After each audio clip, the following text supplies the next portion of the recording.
Welcome to Mount McGregor, in the foothills of the Adirondack Mountains, the final home of Ulysses S. Grant, Civil War general and two-term American president. The site represents the culmination of one man's incredible love for his family and his determination to fulfill his final duty. Here you will get an intimate glimpse into the personal character and struggles of one of America's great figures. Many wonder what brought a U.S. president and his family to this seemingly remote place and what that place may have been like. In your journey today, you'll discover the answer to those questions and much more.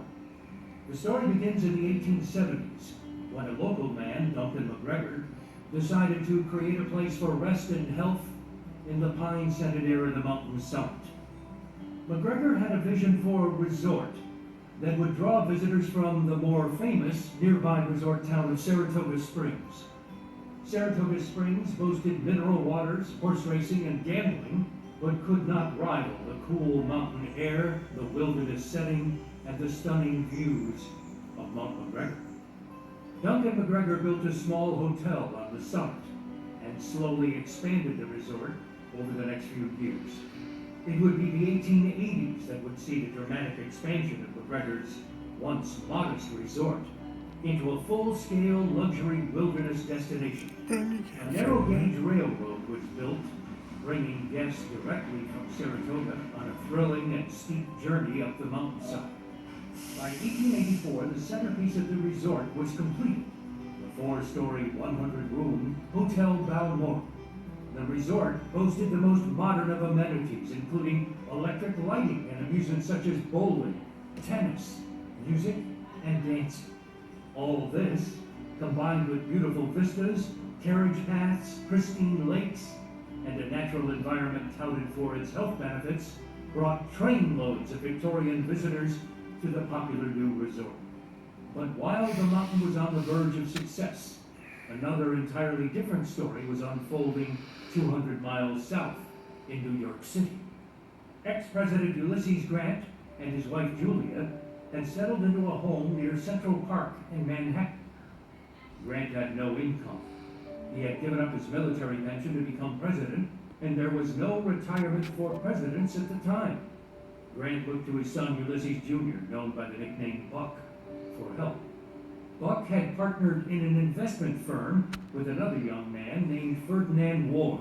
He took all the money and Ward was known spent as the it. young Napoleon of Wall Street, and Grant joined their partnership called Grant and Ward.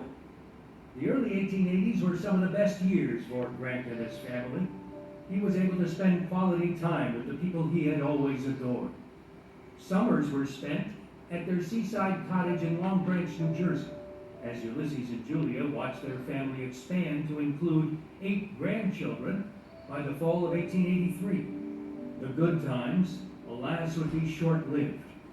One of the most difficult periods of Grant's life lay ahead, a series of tragedies that would challenge him to the breaking point and call forth his deep inner resolve and intense devotion to his family. On the icy Christmas Eve of 1883 in New York City, Grant reached into his pocket to grab a tip for his coachman. He slipped and fell to the ground. It was no simple fall. He had re-injured an old horseback riding injury from the Civil War and was bedridden in pain for weeks. Even after he recovered enough to walk again, he required a cane.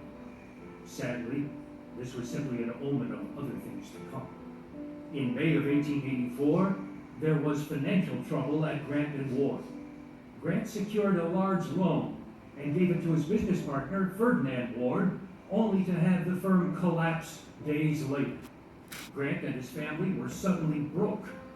The terrible truth came out that Ward, the business partner he had trusted for years, had betrayed him and his family.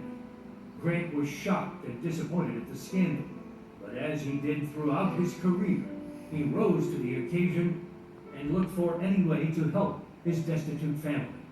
His options were limited, but there was one thing that Grant had always resisted doing that he now was forced to consider: writing. A major publication of the time, Century Magazine, had made several offers in the past, and now Grant cut a deal with them to write several articles on the Civil War in order to provide for his family. Now, but you go As he began his writing Mark career at the Twain. seaside cottage that summer, shit, how much you he gonna give bit in into a peach I'll and give had you this, intense you pain know. in his throat. The pain persisted the rest of the summer, but Grant would not let it distract him from his new mission. His first writings were a bit dry, but Grant was known as a great storyteller by his friends and family, and after encouragement from a Century editor to make his writing a little more personal, he began to pour himself into the task, becoming more confident and truly enjoying the challenge of writing. As the summer drew to a close, discussions began on writing a larger work. Other Civil War figures had already written their memoirs, and though it was obvious to most that Grant's book would be very popular, the modest former president humbly asked his editors if anyone would read a book by me. They assured him that people would. Grant now had a new and formidable writing project ahead as the family moved back to New York for the winter. In October, after months of pain, Grant could endure no more and went to see the doctor. He entered the office of throat specialist Dr. John Douglas. After Douglas had examined the general's throat, Grant looked at the doctor and said simply, "Is it cancer?" The doctor wouldn't lie to his patient and told him that it was a serious issue, but offered a bit of hope, saying that it was sometimes curable. Despite the staggering news of the seriousness of his disease, Grant kept focused on his priority, taking care of his family's future. His book project now took on another element, a race against time. In November, Grant would receive a well-known visitor and friend, Samuel Clemens. Clemens was an author and speaker, better known by his pen name, Mark Twain. After reviewing Grant's book contract with Century magazine, Twain offered to publish it through his own firm on much better terms. Grant eventually accepted the generous offer, and Twain would be a source of encouragement to the sick writer throughout the project. The winter dragged on for the ailing general, but he forged ahead, writing as much as he could, despite the worsening symptoms of his cancer. On the advice of his doctors, Grant reluctantly gave up smoking his trademark cigars. Cigars that nobody suspected at the time were the true cause of his illness. Before long, the reporters would find out the seriousness of his condition and began to follow his every move, putting Grant's personal struggle in the newspaper headlines for all to read. By the spring of 1885, Grant had written an enormous amount for any writer, let alone somebody in his condition. The cancer was taking its toll, though, and after a couple of near-death episodes, and with the summer heat on the way, the doctors were looking for a change of climate for their patient.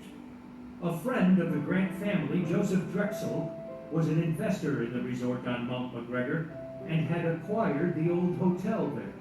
The Cottage, as it's now known, had been moved a few hundred yards from the summit for the construction of the Hotel Balmoral. The doctors, who knew of the mountain, thought it would give their patient a chance for some relief, and more importantly, a chance to finish his book. On the morning of June 16, 1885, Grant and his family boarded the train in New York City and later that afternoon arrived on the summit of Mount McGregor and their final home together. The general was now poised to fight his final battle, supported by his loving family in a place of natural beauty.